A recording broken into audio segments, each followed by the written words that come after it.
So the other morning I was having a problem getting the truck started, and what had happened is the night before I had my fuel filter and this filter changed, which is it's a secondary fuel filter and water separator.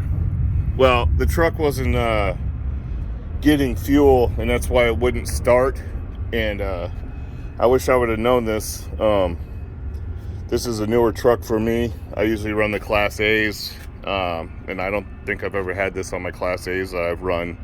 But this one has a little hand pump on top, and you can pump the fuel, and it helps you get the truck started. So what you want to do is turn the ignition on, not turn the truck on, just turn the ignition on, wait about 20 seconds, and then start pumping this thing. And then it'll get hard as it gets primed, and then you'll be able to start the truck. And if your truck isn't getting fuel. So Zach, that's for you.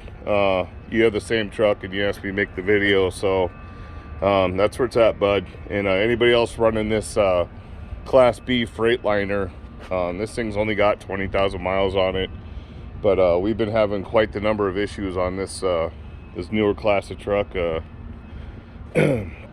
A lot of just different things have been going wrong with it, but that's one of them.